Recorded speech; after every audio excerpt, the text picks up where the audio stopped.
আমাকে আমাকে ক্ষমা করো ঐশিকা। আমি জানি আমি এই দ্বিতীয় বিবাহে মতামত দিয়েছি বলে তুমি তুমি তা মেনে নিতে পারোনি। স্বামী স্ত্রীর মধ্যে তৃতীয় কোনো নারী, কোনো স্ত্রী তা সহ্য করতে পারে না। ও, আপনি বুঝতে পেরেছেন? তাহলে বুঝতেই যদি পেরেছেন, তাহলে আমার এত বড় সর্বনাশটা আপনি কি করে করলেন রাজিমা? আমি তো আপনার কোনো ক্ষতি করিনি। ঐশিকা, ঐশিকা, তুমি আমাকে ভুল বুঝছো, সম্পূর্ণ ভুল বুঝছো। আমি আমি মত দিয়েছি এ ঠিক কথা, কিন্তু তুমি বিশ্বাস করো আমি মন থেকে এই সিদ্ধান্ত মেনে নিতে পারিনি। আমি বাধ্য হয়েছি মত দিতে। কেন রাজিমা, কেন আপনি এত বড় সিদ্ধান্তটা নিলেন? ঐশিকা, ঐশিকা, মানুষ মানুষ পরিস্থিতির দাস। আমিও এর এর ব্যতিক্রম নই। দেখো দেখো, এই সমগ্র সিংহলে উপতিষ্য প্রজাদের মধ্যে একটা বিশাল স্থান অধিকার করে আছে। তাই প্রজারা চায় যে উপতিষ্যের বংশধররাই এই রাজত্ব শাসন করুক। আর আর সেই জন্যে দ্বিতীয় বিবাহে তুমি যদি মত না দাও, লোকে তোমাকে স্বার্থপর বলবে। স্বার্থপর? হ্যাঁ ঐশিকা, পুত্র লাভের জন্য এ বিবাহে যদি তুমি সম্মত না হও, তাহলে তোমার স্বামী উপতিষ্যকে কিন্তু তুমি সকলের সামনে স্ত্রৈণ বলে প্রতিপন্ন করবে। সকলে কিন্তু এটাই মনে করবে যে তুমি তোমার স্থান অধিকার হারানোর ভয়ে এই বিবাহে সম্মত হওনি, এবং সেই জন্যেই এটাই মনে করবে যে তুমি সিংহলের সিংহাসনকে এক নিরাপত্তাহীন ভবিষ্যতের মুখে দাঁড় করাচ্ছ। কিন্তু রাজিমা, আমি বুঝতে পারছি, আমি বুঝতে পারছি ঐশিকা তোমার মনের অবস্থা, কিন্তু কিন্তু তুমি আমার কথাটা একটিবার বিবেচনা করে দেখো। তুমি যদি আজকে এই দ্বিতীয় বিবাহে মত দাও, তাহলে তাহলে সকলের কাছে এটাই প্রমাণিত হবে যে তুমি নিজের স্বার্থের থেকে দেশের স্বার্থকে অনেক বেশি অগ্রাধিকার দিয়েছ। ঐশিকা, উপতিষ্য, তার প্রজা, সকলের কাছে এটাই প্রতিপন্ন হবে যে তুমি শুধু উপতিষ্যের স্ত্রী নও, ঘনার মা নও, তুমি এই সিংহলের যথার্থ মহারানী। সবই বুঝতে পারছি রাজিমা, কিন্তু আপনি বলুন তো, কোন স্ত্রী কি পারে তার নিজের মন থেকে তার স্বামীর দ্বিতীয় বিবাহকে সমর্থন করতে? কিন্তু উপতিষ্য যদি কোনোদিন নিজ মুখে বলে সিংহল আজ উত্তরাধিকার শূন্য তোমার জন্যে,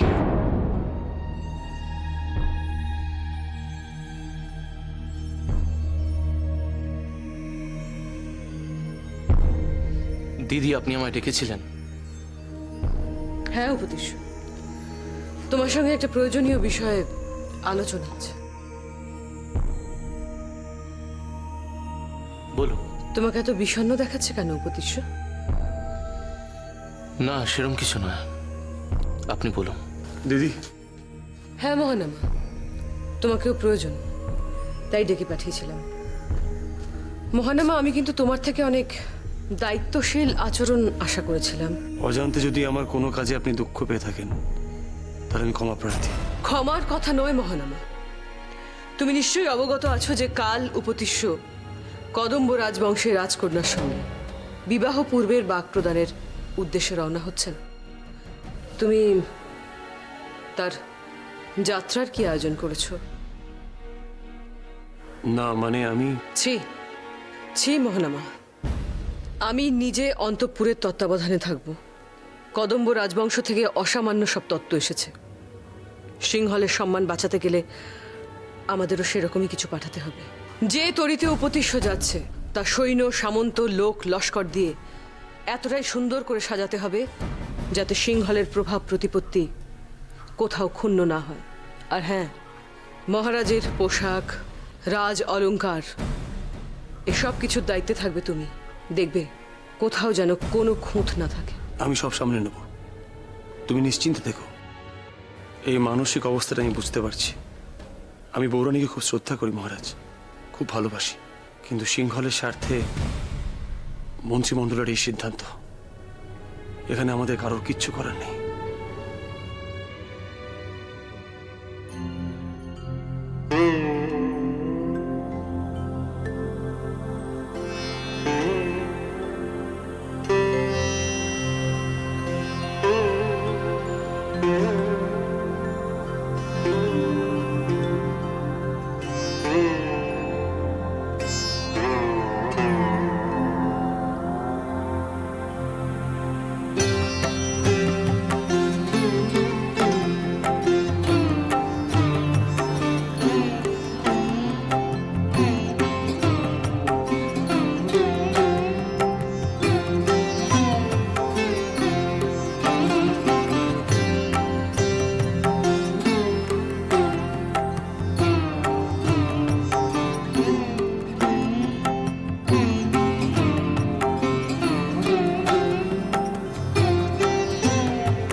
সালঙ্কতে রুচি আছে মহারাজ, আপনার মনোরঞ্জনের জন্য যথেষ্ট ব্যবস্থা করেছে।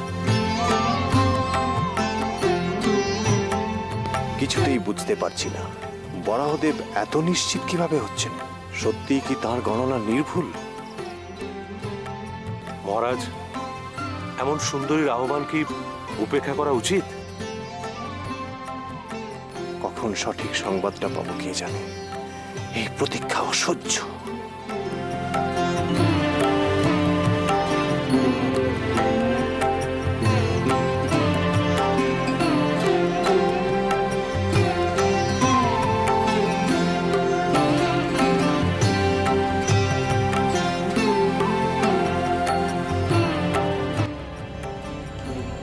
জয়দ্রথ, এত বড় একটা ঘটনা ঘটে গেল। ঐশিকার মনের ওপর দিয়ে যে কত বড় ঝড় বয়ে গেল তা আমি ভালো করে বুঝতে পারছি, কিন্তু আমি কিচ্ছু করতে পারিনি। চুপচাপ সব সহ্য করতে হয়েছে। এভাবে এসব ঘটনা ঘটবে আজই আমরা কিন্তু বুঝিনি। লোকেরা ভাবে রাজারা সর্বশক্তিমান, কিন্তু তারা যে কত বড় ভুল ভাবে তা আমি আমার নিজস্ব ব্যক্তিগত জীবন দিয়ে বুঝতে পেরেছি। নিজের ইচ্ছে অনিচ্ছে মূল্যবোধ, রাজ কর্তব্য দায়িত্বর কাছে সব ধূলিসাৎ হয়ে যায়। এমনকি নিজস্ব ব্যক্তিগত জীবনটাও। এসব ভেবে কেন নিজের মনকে কষ্ট দিচ্ছেন? জয়দ্রথ, তুমি কি বুঝতে পারছো? আমার সুখ দুঃখ ইচ্ছে অনিচ্ছের কোনো মূল্য নেই এখানে। আমি আমার স্ত্রীকে একনিষ্ঠভাবে ভালোবাসতে পারবো না। জানো জয়দ্রথ, আমার সাধারণ প্রজারা না, আমার থেকে অনেক অনেক গুণে সুখী। কেন জানো? তারা দরিদ্র হতে পারে, ছোট কুটিরে বাস করতে পারে,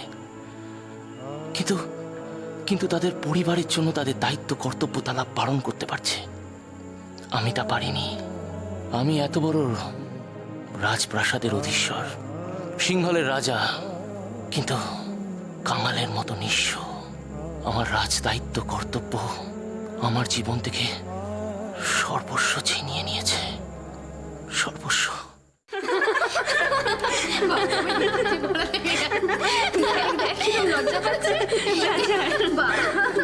কি হলো রাজকুমারী, এখন থেকে ঘোমটা দেওয়া অভ্যেস করছে নাকি? আর আমি যে একটা সংবাদ কতক্ষণ চেপে রাখতে পারবো সেটাই বুঝতে পারছি না। মনে চেপে রাখতে কে বলেছে? মন খুলে বলে ফেললেই হয়। না, মনটা খুলতে ইচ্ছে করছে না যে। ঢং করিস না তো, বলে ফেল। আরে সিংহল থেকে খবর এসেছে যে। তাই মা? ও মা, দেখ দেখ, শুনেই রাজকুমারী মুখটা একেবারে লাজে রাঙা হয়ে গেছে। আরে সিংহল রাজ আমাদের পাঠানো তত্ত্ব গ্রহণ করেছে। তাই নাকি? তার মানে রাজকুমারী এবার সিংহল চললেন। কি ভালো খবর না? ভালো করে এবার দোল ধরেছি করে।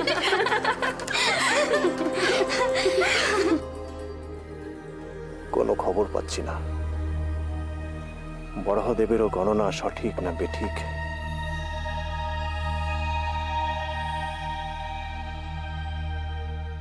যে কোনো মুহূর্তে এক বড়সড় রাজনৈতিক গোলযোগ সৃষ্টি হতে পারে।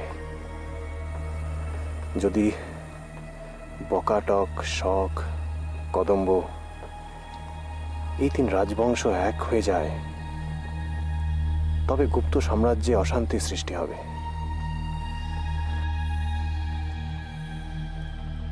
প্রণাম মহারাজ। গুপ্তচর এসেছে সংবাদ নিয়ে।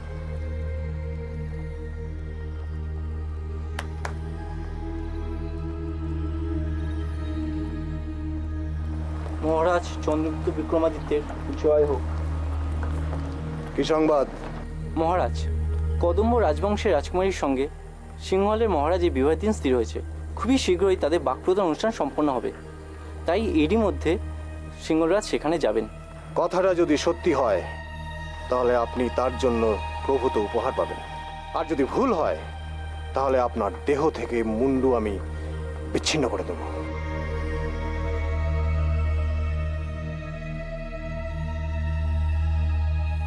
তাহলে জ্যোতিষ গুরুর গণনা সত্যিই ভুল?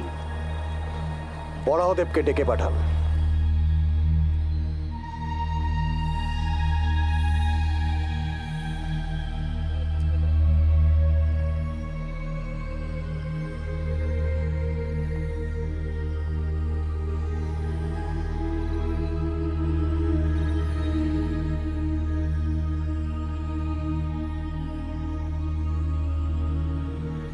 প্রণাম মহারাজ। বরাহদেব,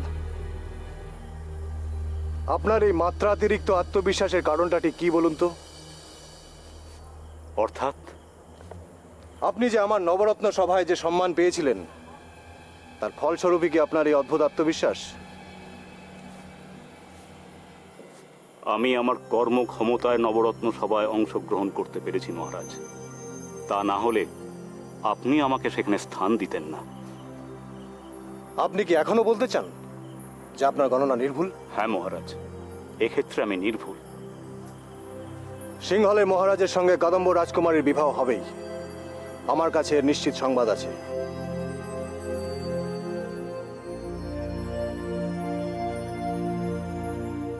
হ্যাঁ মহারাজ, এ বিবাহ অসম্ভব। এদিকে আমার শত্রু বৃদ্ধির আশঙ্কা হচ্ছে, আর এখনো আপনি একই কথা বলে যাচ্ছেন। আমার তো সন্দেহ হচ্ছে যে আপনি আমার শত্রু না মিত্র। মহারাজ, আপনি আমার আনুগত্য নিয়ে প্রশ্ন তুলছেন?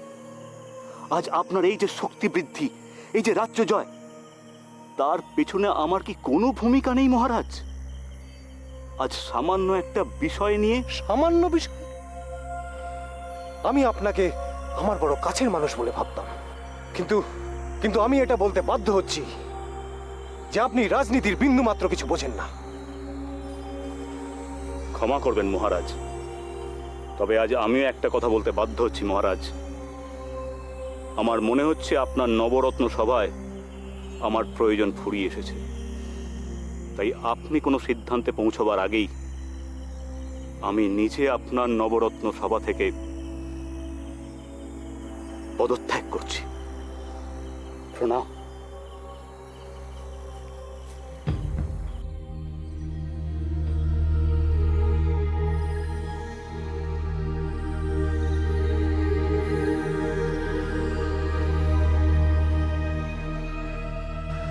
আমাকে আমাকে ক্ষমা করো ঐশিকা। আমি তোমাকে কষ্ট দিতে চাইনি। ঐশিকা, তুমি ছাড়া আমার জীবনে কেউ ছিল না, আর থাকবেও না। আমি এই বিবাহ না মহারাজ, এ তো আমার আনন্দ অশ্রু। ঐশিকা, তুমি এই কথা বলছো? হ্যাঁ, শুভ সময় আসন্ন, আর এই শুভ সময় সিংহলে আসতে চলেছে তার যোগ্য উত্তরাধিকারী। এই কথা তো সত্য যে আমি আপনাকে পুত্র সুখ দিতে পারিনি, আর সেই কারণেই আমার উচিত আপনার দ্বিতীয় বিবাহে সম্মতি জানানো। কিন্তু ঐশিকা, আমি তো শুধুই তোমায় ভালোবাসি। আমি জানি মহারাজ, আর সেই কারণেই তো আমি নিশ্চিন্ত। আপনার ভালোবাসা থেকে আমি কোনোদিনও বঞ্চিত হব না। আপনি কালী মা দুর্গার আশীর্বাদ নিয়ে বেরিয়ে পড়ুন, আমি মন থেকে তাই চাই।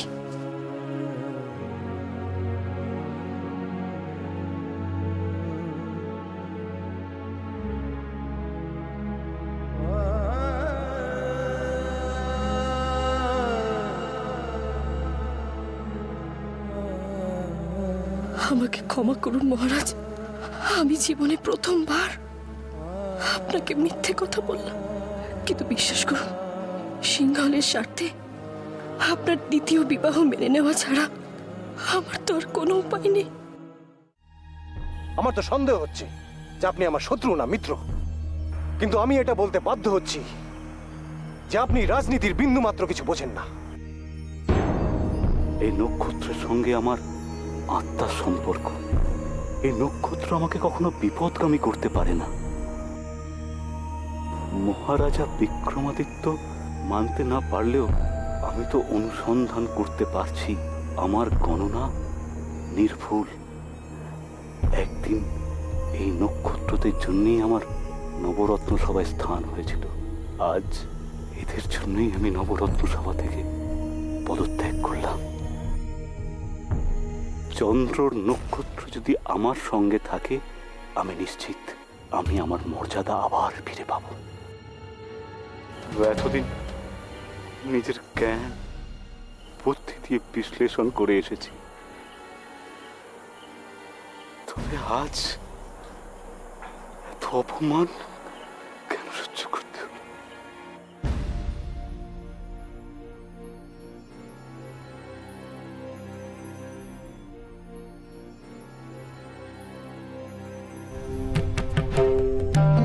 রোহিণী, স্বাতি, অরুন্ধতী, তোমরাই বলো, কন্যা সন্তানের জন্ম দেওয়াটা কি অপরাধ? কন্যা হয়ে জন্মগ্রহণ করাটা কি পাপ? যদি তা না হয় তবে আমার বাবাকে দ্বিতীয় বিবাহ করতে হবে কেন?